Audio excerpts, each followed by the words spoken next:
Hi everyone, Lisa here from Down to Earth Gardening, and today I'm going to talk about one of my favorite ground covers. It's the Sedum or Stonecrop ground cover varieties. So I'm going to bring you a few different varieties that I really love, but I'm going to talk about why I love them, and at the end of the video I'm going to talk about different applications for this plant because it's pretty versatile. It's fall right now and they still look beautiful. So I do feel like you get a good 3 seasons of interest in our zone. So spring, summer, and fall. And it is fall right now. And again, I am zone 6A. But you can see how beautiful it still is. So I really love the flashy foliage, which you can see here in this variety, which is Angelina Stonecrop. This is one of my favorites, but I'm pretty sure you've heard me say this is my favorite many times because I've got to admit I have a lot of favorites. So Angelina Stonecrop, it starts off in the spring and it's a really vibrant yellow color. But now, you know, it is early fall, so it's changing a little bit. It's still pretty yellow, but you can see how it's getting some really cute reddish burgundy tips here. This will throw out a flower midsummer, as all of the varieties here that I'm going to show you do, and it does get a little taller, so they'll spike up midsummer, so anywhere from June to August. And I typically use them, you know, more for their foliage because it's so flashy, but the flowers are cute too. This one is a yellow flower, and when they're done I just clip them down because I really love the mat. So one of these plants is really going to grow to at least a foot width. So just if you're thinking about spacing, I have divided the sedum so many times and used it in different gardens, transplanted it.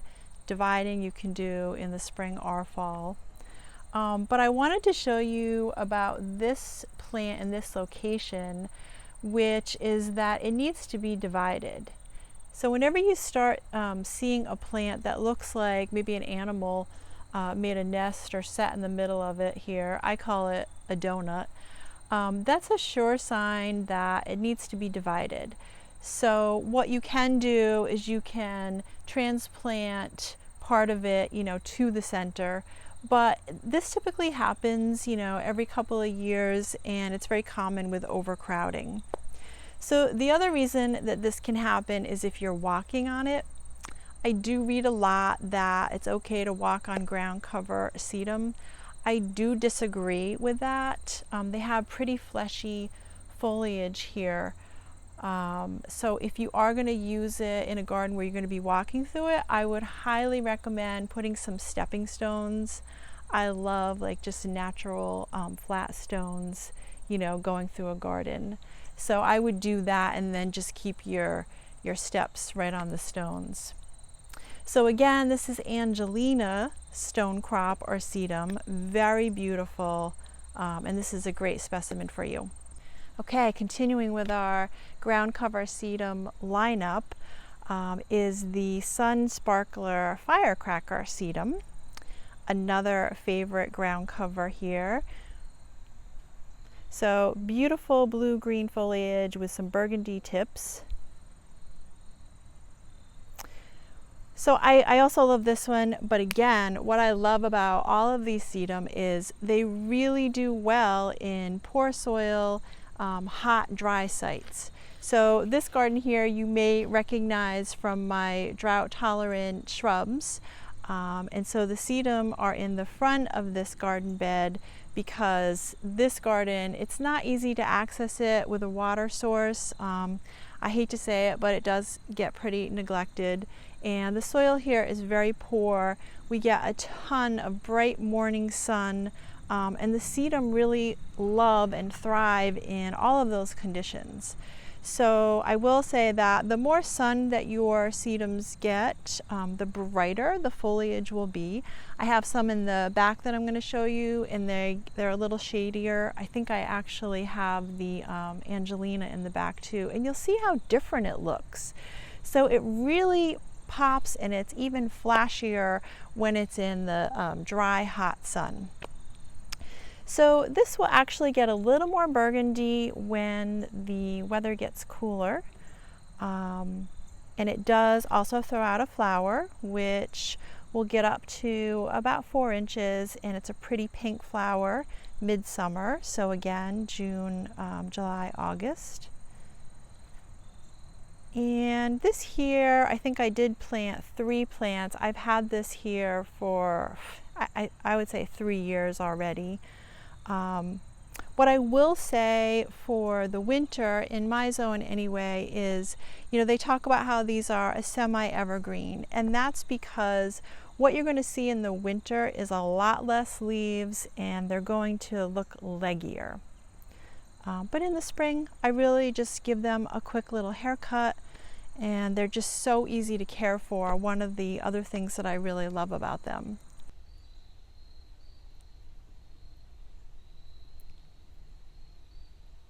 Before I talk about the next variety of the ground cover sedum that I really love, I wanted to show you the Angelina in some different conditions. So in the front of the house, we had the Angelina in really bright morning sun, and I feel like it's much more yellow. But I wanted to show you here in the back where it doesn't get quite as much sun because we're in the woods here. It gets afternoon sun for a few hours, but it's pretty shaded. I feel like right now I'm out here the hottest part of the day, but I really just wanted to show you how it looks slightly different back here. Okay, so next variety is another burgundy sedum, and this is called Fulda Glow. And this one I really love because it's got some pretty little scalloped leaves here. This variety also throws out a pink flower midsummer. All of these form pretty tight mats that are pretty short, you know, just 2 to 4 inches tall. So they do look great towards the front of the garden. And this one I love because it's got so much burgundy on it.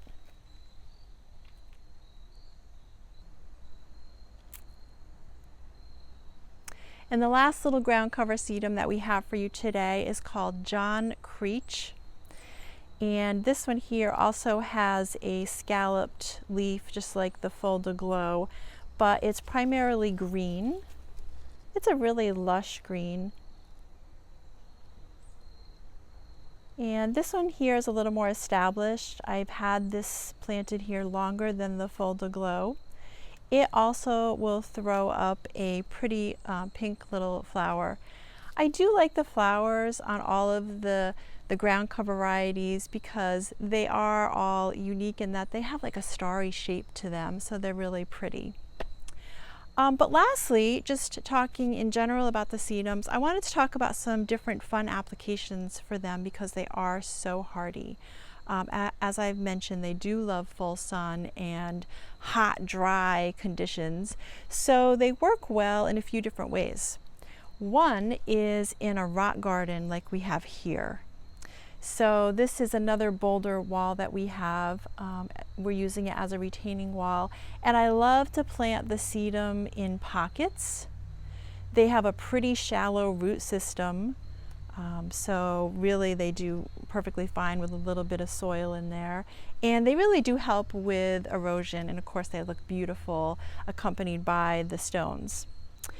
In the front bed I have them as a border plant, which I think is another great application. I have a lot of clients that are really mindful of how much mulch they're putting down every year, so what it does is it accomplishes that, less mulch.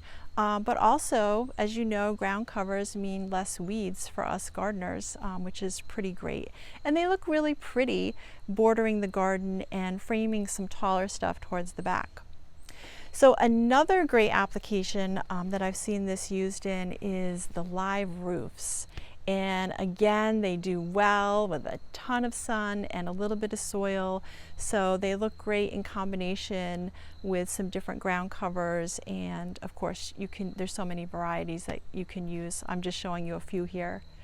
And lastly, I want to talk about using them in troughs or your containers, because they really don't require a lot of attention. I know we spend a lot of time watering our containers here, keeping our containers watered, which can be tough.